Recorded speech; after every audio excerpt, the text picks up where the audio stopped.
How's it going? How's it going? Good, how are you? How you doing? Good.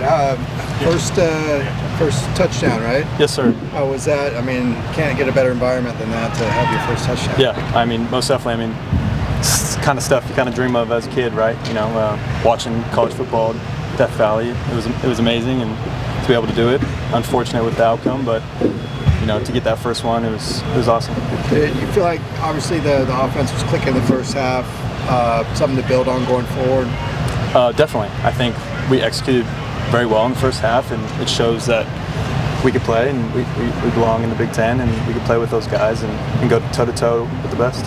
What is the process of building on that? How do you guys kind of take that, bottle it up, and go forward with it? I think you just go back, watch the film. It's never as good. It's never as bad as you think.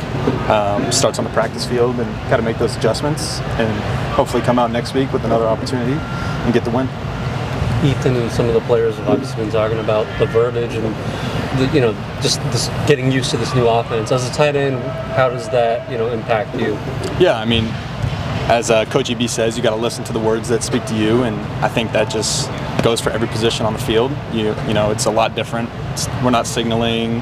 Everything's huddled, so you got to really be keyed into the moment, keyed into the huddle, and really listening to what Garbers is saying. And yeah, you just got to listen to the words that speak to you.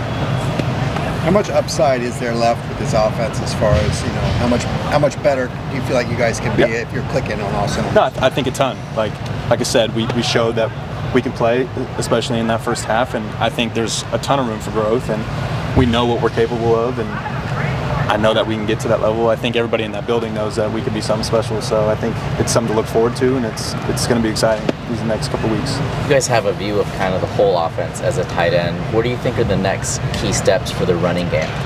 Yeah, I mean, for the run game, it all starts in the trenches, right? And we're a part of that as well. I think just communication and getting on the same page with everyone. I think at times we don't need to overcomplicate it, especially from our position, speaking for myself, and just making those adjustments that we see on the film and going out there on the practice field and executing them. And like I said, I think we have a lot left in the tank for this offense, especially in the run game. I think we can tap into those potentials and be great. Is overcomplicate trying to do too much or thinking too much?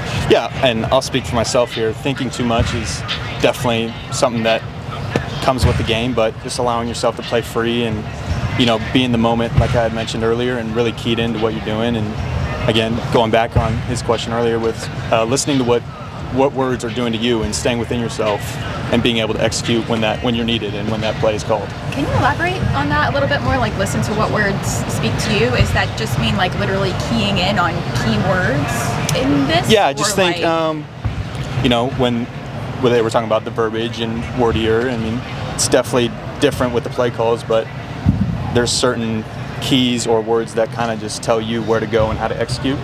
So I think that when I say that, it's just knowing what to do, how to do, and doing it all the time, essentially. Yeah. We're starting to see some young guys step up in the offense. Carter Shaw's one of them. What have you thought of him? And obviously most people know his dad was a pretty famous coach. Does he seem like a coach's son? Is he like a cerebral player? What do you think about him? Yeah, most definitely. Carter's great. Obviously, on that play he had, I think it was like a jet sweep, and made that one cut, and I told him on the sideline, I was like, if I tried to make that cut, my knees would be one way and my body would be the other direction, right? So he's super twitchy, great kid, really well-spoken, and kind of just puts his head down and work. And obviously his dad being a former great coach, and now I think he's in the NFL doing analyst stuff, but I mean, he works hard, he puts his head down, and he just wants to be great every day. From a pass blocking standpoint, how much more, I guess, a collective effort does there need to be to, kind of improve that area and protect Ethan a little bit more? Yeah, I mean, there's always room for improvement, and going back earlier with the offensive potential, I think, once we tap into all of that, I think it'll be great, and tight ends are also involved in the pass protection, so it's something that we need to take pride in, and yeah, like it all starts in the trenches, so we need to protect him, and he's our guy, and we'll get him going forward. Can you walk us through the touchdown? Yeah, so what was the look? Did you know, was that on the menu coming into the game? Did you guys feel like that was something? Yeah, we had practiced it a few times earlier in the week, and you know, kind of getting into that red zone area. We knew it was one of our first calls, and you know, it's kind of all so surreal, kind of blackout, right? You just do what you practice, and saw the guys kind of buzz and slipped right up that seam and caught the ball and just kind of dove into the end zone and just looking for guys to celebrate. And like I said, it was surreal to score the first one.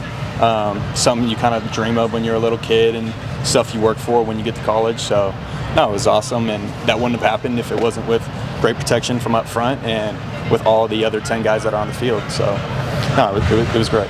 Now that you've had the first one, do you have some touchdown celebrations that you've got kind of cooked Yeah, up, I was getting kind of grilled in the locker room with my celebration. I didn't really do much or pull out a sweet dance like Rico did, but you know, I just kind of want to look for other guys to celebrate with, and in that moment, it's bigger than me. You know, like I had mentioned, it's 10 other guys on that field making it go. So wanted to give the boys in the trenches some love, and Josh Carlin, I think, was the first guy that came up to me, so maybe I'll pull out a little bit of a more choreographed dance if and when that time comes, when I reach the end zone again. But you know, I just want to celebrate with my teammates and keep building on that great drive. Act like you've been there. Yeah, act like you've been there. Yeah, exactly. So What's your game day routine for an 8 p.m. kick? 8 p.m. kick. You know, we had our late practice last night, and something you kind of just adjust to. For me, I am like a superstitious guy, so I'll kind of do like the same routine, you know, a little hot tub, foam roll, but I don't think it changes too much. You just shift everything back a few hours, and you just get ready, put your cleats on, put your helmet on, and go play, you know. So I don't think it's that big of a change, but yeah, you just got to be ready to play. You guys probably get to watch a lot of college football in the hotel during the day before the game. Yeah. Does that get you pumped up? Yeah, no, most definitely. College Game Day is one of my favorites, so be able to watch that. I think we all enjoy that show, and you know, just be able to watch the games in front, keep watching tape, going through your notes, reviewing your game plan, and yeah, just being ready for when your number's called and be keyed into those moments. Thank you. Awesome, thank you. Thanks, Jack. I'm glad you identified